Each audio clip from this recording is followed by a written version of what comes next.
Aegon s'était proclamé seigneur des 7 couronnes, mais en réalité il n'en avait que 6. La dernière, Dorne, ne s'était jamais soumise. Comme Visenya, qui avait volé jusqu'au Val pour en ramener la couronne, sa sœur Rhaenys avait survolé l'ennemi qui gardait les passes menant à Dorne et atterri dans le château, siège du pouvoir de la princesse Mérya de la maison Martell. La princesse, âgée de 80 ans, était grosse, chauve et aveugle. Objet de sarcasme, elle était surnommée la grenouille jaune de Dorne. La belle Rhaenys devait certainement penser la même chose. Elle exigea de la princesse qu'elle s'agenouillât devant son frère Aegon. Bien que, eu égard à l'âge et à la santé fragile de Mérya, elle concevait qu'un simple vœu de soumission eût suffi. Mais la princesse déclara que les Targaryens n'étaient pas les bienvenus à Dorne et que les Martell resteraient insoumis, invaincus et intacts dussent-ils en périr par le feu. Rhaenys aurait pu monter sur son dragon et retirer Mérya dans son château comme son frère l'avait fait à Harrenhal. Mais ce qu'elle vit dans les yeux de Mérya la glaça, et elle repartit pour Port-Réal sur son dragon, la queue entre les pattes. Après le couronnement d'Aegon, Rhaenys retourna à Dorne avec Aegon, Visenya et leurs dragons. Aucune armée au sol, aucun seigneur depuis son château ne les défia. À l'approche des dragons, Dorne s'était tout simplement vidée. La maison Martell avait retenu la leçon du champ de feu. Les dragons étaient invincibles dans une bataille, mais une bataille n'est pas la guerre. Sans combattre, Aegon revendiqua Dorne. Mais quand il revint à Port-Réal, ses hommes liges avaient été précipités du haut des tours et sa garnison s'était évanouie dans le désert. On ne la revit jamais. Si ce n'est peut-être quand le vent tournait et que quelques ossements ou armures enfouies étaient restitués par les sables. Rhaenys, chevauchant Meraxès, revint à Dorne, décidé à se venger de Mérya Martell. Mais Dorne n'était plus vide. Les Dorniens, fidèles à la promesse de leur princesse, combattirent vaillamment sous le feu des dragons. Ils en sortirent vainqueurs. Une flèche transperça un œil de Meraxès et abattit le dragon. La maison Martell demeura intacte, contrairement à l'infortuné Rhaenys. Tout à leur courroux, Aegon et Visenya incendièrent tous les châteaux et toutes les villes, mais épargnèrent Lancélion pour tenter de retourner ses habitants contre les Martell. Mais les Dorniens restèrent loyaux. Et lorsqu'Aegon revint à Port-Réal, des assassins l'attendaient dans les rues de sa propre capitale. Sans Visenya, le conquérant n'aurait pas profité de sa conquête très longtemps. À partir de ce moment, le roi et sa famille furent gardés par les 7 meilleurs chevaliers du royaume, la garde royale. Quand Mérya mourut dans son sommeil, son fils faible et las demanda à faire la paix. La lutte contre la vieille Mérya avait également épuisé Aegon. Il accéda à sa demande. Les Targaryens convoitaient toujours Dorne. Ils comptaient bien l'obtenir, mais pas à la pointe de leur épée. Ils l'achèteraient comme tous les grands seigneurs achetaient tout, en offrant une de leurs filles en mariage.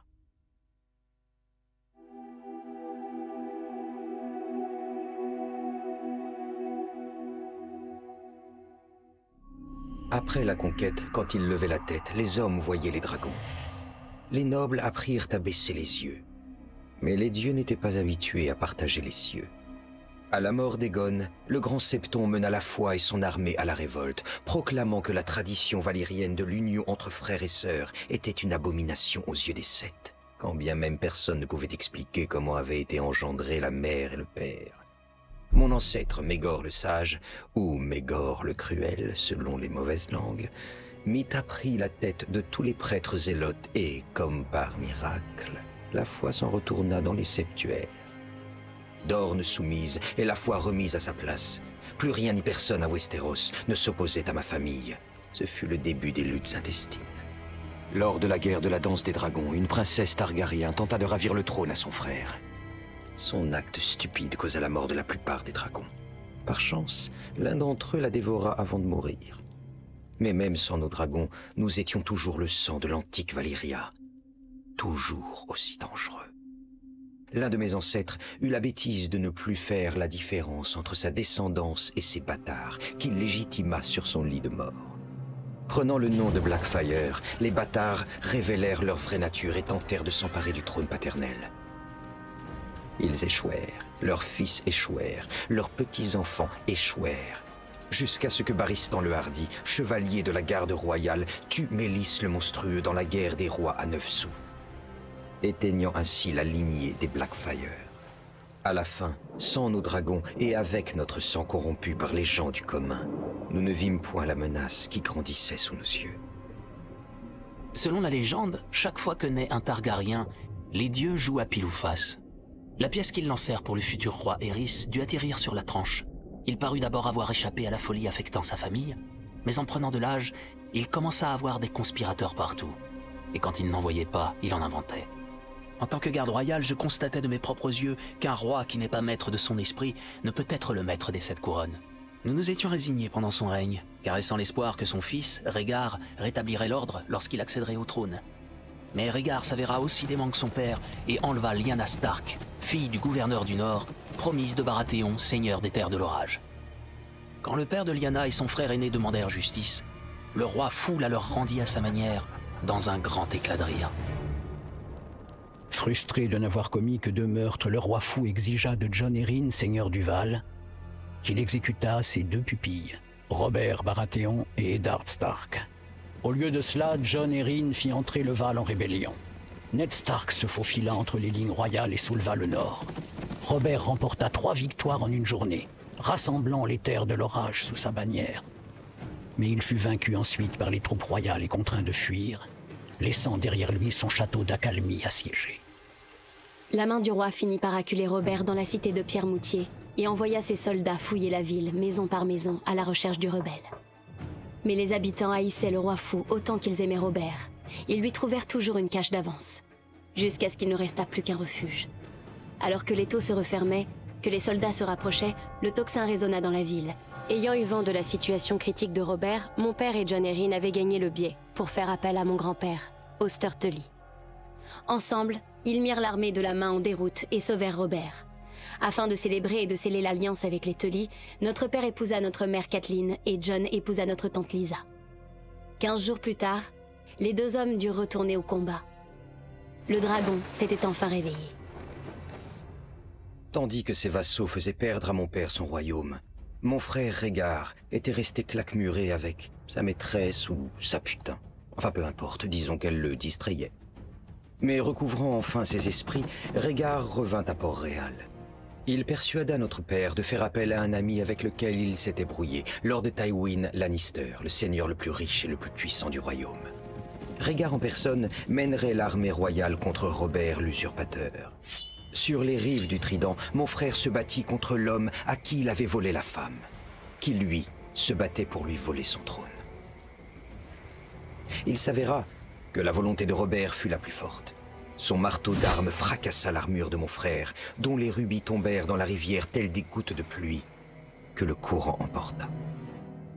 Après la défaite de Rhaegar, aucun obstacle ne se dressait plus entre Robert et Port-Réal.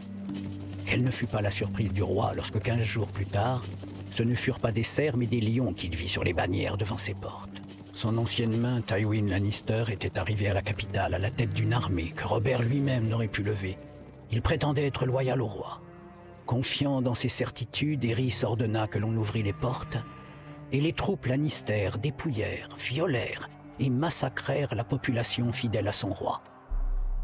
Quand Eddard Stark et l'armée de Robert arrivèrent enfin devant la capitale, la bannière des Lannister flottait sur la ville mise à sac. Les corps des Targaryens jonchaient les rues. Et Sir Jaime Lannister était assis sur le trône de fer. À ses pieds gisait le corps d'Aerys le fou qu'il avait juré de protéger, baignant dans son sang, transpercé par un coup d'épée dans le dos. Lord Eddard aurait pu féliciter Sir Jaime pour ce service rendu au royaume. Mais en homme d'honneur, il le condamna pour régicide, qualificatif dont ce dernier ne se déferait jamais. Contrairement à Lord Eddard, Robert me fut reconnaissant de ma contribution à sa victoire. Il me gracia et me garda même dans sa garde royale aux côtés de Sir Barristan Selmy, blessé à la bataille du Trident en défendant Rhaegar. C'est vrai, nous avions tous 2 failli à notre devoir de protection des Targaryens, mais peut-être était-ce cela qui plaisait à Robert. Quand mon père montra à Robert les corps de la femme et des 2 enfants de Rhaegar, Ned Stark fut révulsé et exigea de Robert qu'il envoie leur assassin à Dorne et moi au mur. Mais je vis ce que Ned ne voyait pas. Robert avait honte de ses meurtres, et encore plus honte de son soulagement. Il savait que la descendance de Rhaegar devait mourir pour que son trône ne soit pas mis en danger. Mais les héros n'assassinent pas les enfants. Ils se contentent de ne pas punir leurs meurtriers. J'aurais sans aucun doute subi le même sort, si mon père, dans sa sagesse, ne m'avait pas envoyé avec ma mère enceinte à Père Dragon.